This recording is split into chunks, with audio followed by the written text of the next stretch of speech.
Once upon a time there was a wily wolf. A wicked witch. And a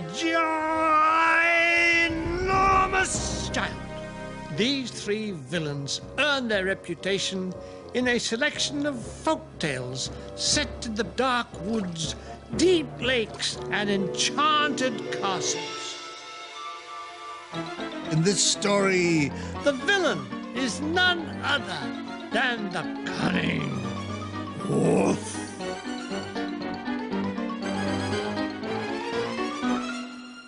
Will the clever little red hen end up in the pot? Find out in this story of wolves, witches, and giants called the Little Red Hen.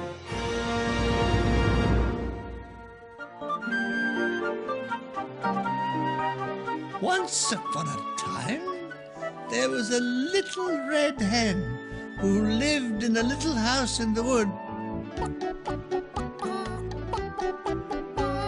It was the neatest house you could imagine. There was a larder full of the best corn and barley, a dear little bed made from the finest straw, and a little fire to keep the hen warm in the evening. The little hen was an independent hen. She had a private income and lived on her own. Consequently, she had to go out and find sticks for the fire herself. Bark, bark, bark. Roughly translated, the little hen was telling herself to take care while searching for sticks in case the wolf should try and pounce on her. The wily wolf, who lived in a den nearby, was always trying to outfox or outwolf the hen, try as he may. The little red hen was always too clever for him and always managed to get away. On one occasion, he had actually got the hen into his mouth when she said, "Tell everybody you've caught me at last! Quack, quack, quack, quack!" "I got the hen," he cried, opening his mouth to say it, and off she'd flown.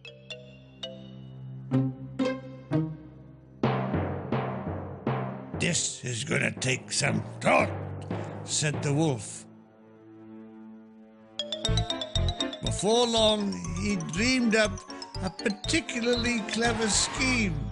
So confident was he of success that he even told his old mother to put the pot on the boil. "Oh, yes, tonight we're gonna have the best boiled chicken you've ever eaten." Saying that, the wolf crept out of his den, his sack slung over his back, and crept through the woods towards the little red hen's cottage. Before long, the little red hen came down the steps and started picking up sticks for the fire.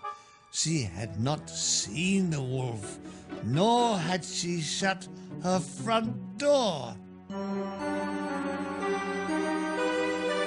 Silently, the wolf tiptoed into the little red hen's cottage and hid behind a nail. The little hen returned to the cottage.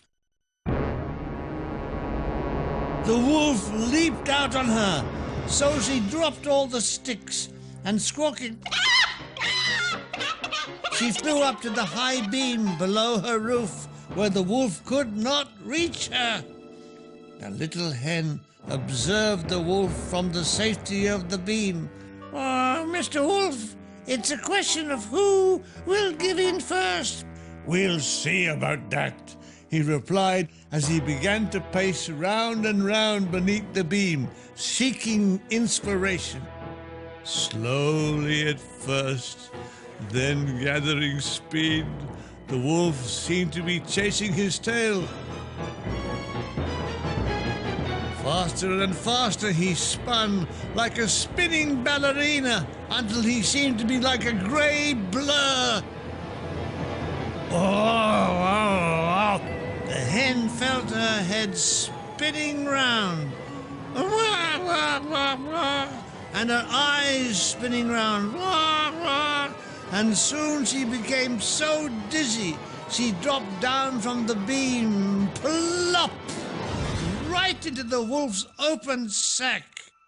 The wolf was not exactly feeling great himself after his mad dance, and for a moment or two staggered around, lurching here and lurching there, lurching everywhere.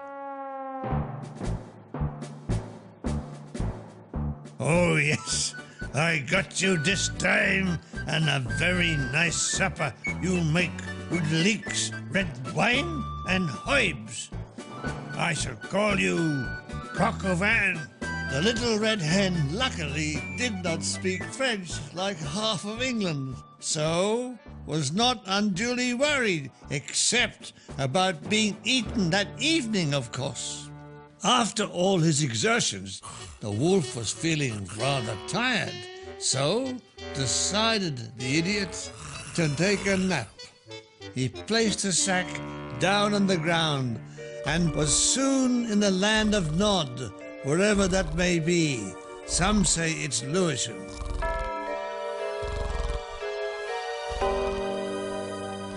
No sooner was the wolf asleep than the little red hen popped her head out of the sack, which the stupid wolf had forgotten to tie up, and crept away. Quickly she collected some large stones, carrying them precariously with her wings, and put them in the sack, secured the top, and ran off home. The wolf, who had been dreaming of eating little goats and little pigs and the occasional elephant, woke up. Oh, now back home we go, and let's get this chicken in the pot. He picked up the sack, which felt much heavier than before. Oh, this little hen must be fatter than I thought.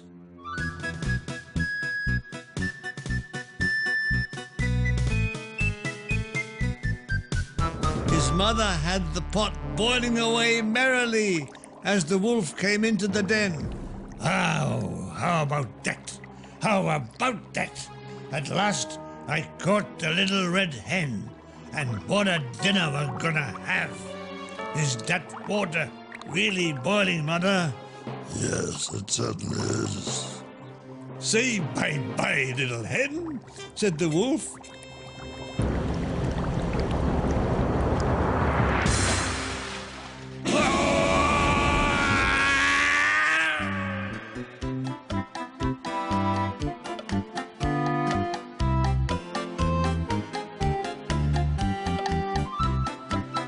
Some months later, the little hen thought she caught a sight of a wolf, heavily bandaged, slinking off behind some trees. She couldn't be sure, but to this day, he never troubled her again. I'll get you one day, you see. There's more wolves and more witches and more giants here next.